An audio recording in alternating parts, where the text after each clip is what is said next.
el gobierno nuestro han ayudado en la transformación los 4 motores de la economía.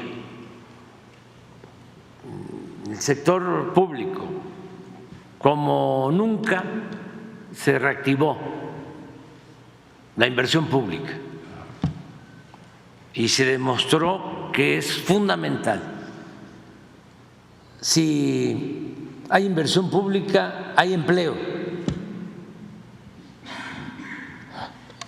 Todo lo que fue el periodo que tú conoces bien de el desarrollo estabilizador, que se le llegó a considerar como el milagro mexicano, sí, señor, en materia económica, tuvo que ver con la inversión pública. Claro. Mucha inversión pública. Pujante, sí. Sí, se hicieron las carreteras, se hicieron las presas, se hicieron los hospitales, ¿sí? Mucha obra pública, los ferrocarriles. Eso mismo a nosotros nos ha ayudado, porque la construcción del Tren Maya ha significado 500,000 empleos. La construcción de la refinería de Dos Bocas significó casi todo el sexenio 35,000 empleos diarios directos. Era algo extraordinario, muy gratificante ir y ver construyendo la refinería, más de 30,000 obreros. Entonces la inversión pública es importantísima. Es muy importante el sector social. Nosotros tenemos, además del sector público, tenemos un sector social excepcional. Ayer hablaba yo de los trabajadores. Ayer en la noche me tocó ver el video, la segunda parte de Tren Maya. Del documental de Pigmenio sobre el Tren Maya. Y lo que más me gustó de este capítulo, de este video, que va a pasar hoy a las 9 de la noche, es que lo dedica fundamentalmente a los trabajadores, a la forma como los trabajadores mexicanos hacen las grandes obras. Entonces, ese es el sector social. Sí, señor. Luego está la inversión extranjera, que ese es otro motor, el tercer motor de la economía. Tenemos inversión extranjera récord. El año pasado, 35,000 millones de dólares.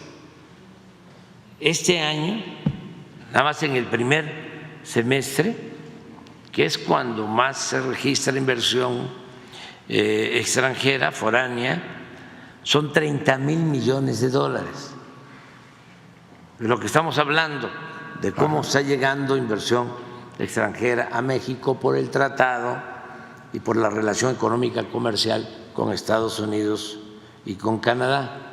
Y el otro motor importantísimo para lograr el progreso y el desarrollo del país es el sector privado.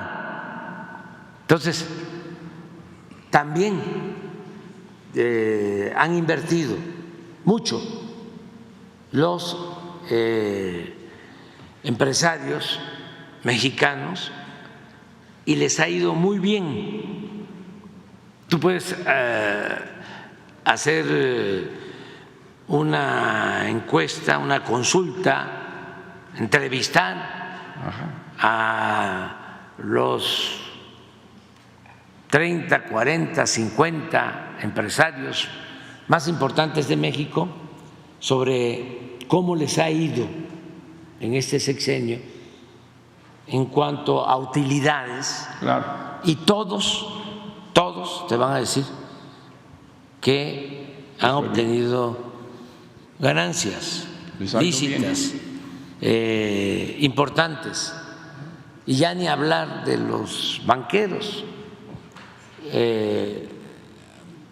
Han obtenido utilidades récord, eso sí lo tengo muy claro, 272,000 millones de pesos de utilidades el año pasado. Usted nos contó que cuando aseguró la presidencia habló con los banqueros y les dijo no va a cambiar las Sí. reglas, pero son unas reglas terribles, el dinero es costosísimo, señor presidente. ¿Cómo? Son unas reglas que usted no les ofreció no cambiar, que les han beneficiado, como si tienen ganancias fabulosas, aladinescas, Sí. y el dinero es carísimo y las condiciones Sí. del crédito es carísimo. Sí, pero es parte de los equilibrios. ¿Parte de los equilibrios que debemos de mantener. No cambiaron las reglas, Ajá, sí, claro. ¿sí? Ellos siguieron invirtiendo en México y nos garantizó el no cambiar esas reglas que se mantuviese estabilidad económica, financiera. Es un precio que hay que pagar porque es muy importante mantener estos equilibrios. Desde luego, si le va bien a la mayoría del pueblo, porque yo puedo, Miguel, y me estás tratando un tema muy importante, yo puedo decir que le fue bien en mi sexenio y se puede probar a empresarios y a banqueros, Ajá. pero muy bien, como nunca en la historia. Pero tengo la dicha de poder decir también que le fue muy bien a la mayoría de los mexicanos y sobre todo que sacamos de la pobreza Millones. a millones de mexicanos, como no sucedía en décadas. Y puedo decir que aún con las utilidades de empresarios y banqueros se redujo en México, porque le fue bien a los trabajadores, le fue bien a los campesinos, a la mayoría de nuestro pueblo, se redujo la desigualdad. Voy a poner un ejemplo. Sí, señor presidente. La diferencia cuando gobernó Calderón entre un rico y un pobre en México, el rico tenía 34 veces más en promedio que el pobre, 34 veces más. Y ahora, de acuerdo al INEGI, esa diferencia se redujo a 15 veces,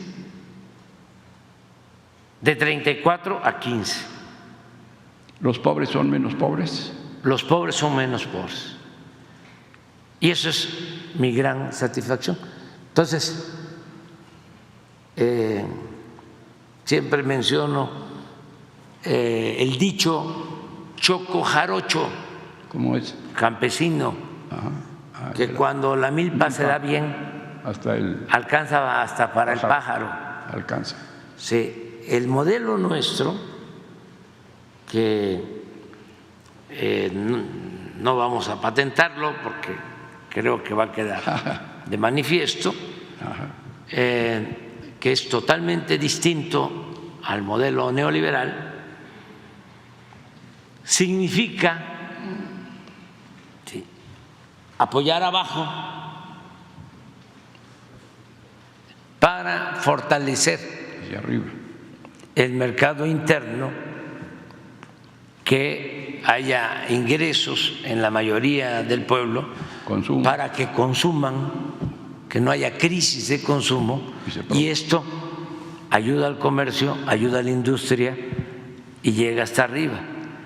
El modelo neoliberal que impusieron y que siguen aplicando en otros países es ayudar arriba con el sofisma, la mentira de que si le va bien al de arriba, salpica. Sí, la riqueza llega abajo, como si la riqueza fuese contagiosa o permeable, y eso no es así. ¿Sí? Entonces, como decidimos llevar a cabo esta política, que es única, no se aplica en otros países, no es presumir, pero vino la crisis de la pandemia, Sí. y lo que me vinieron a sugerir era que hiciéramos lo mismo, que incluso contratáramos créditos para apoyar arriba. Me vinieron a plantear una moratoria en el pago de impuestos. Ajá. Me acuerdo que el dirigente de empresarios me dijo: mire, si no acepta, además ya que lo mencionaste, tuvo cosas muy buenas, a él se le deben dos cosas, por ejemplo, muy favorables. Una, que él entendió que había que aumentar las cuotas de participación de los empresarios para que recibieran mejores pensiones los trabajadores, porque con las reformas que hizo Zedillo y Calderón, al jubilarse los trabajadores iban a recibir solo el 30% de su salario. Entonces, Carlos Salazar entendió esto y dijo: nosotros nos comprometemos a incrementar las cuotas, y ahora ya nosotros complementamos este apoyo a pensionados con un fondo para el bienestar, pero ellos ayudaron. Y él ayudó también mucho en que aceptaran los empresarios los aumentos de salario que sacamos por acuerdo unánime en 5 de los 6 años, solo uno.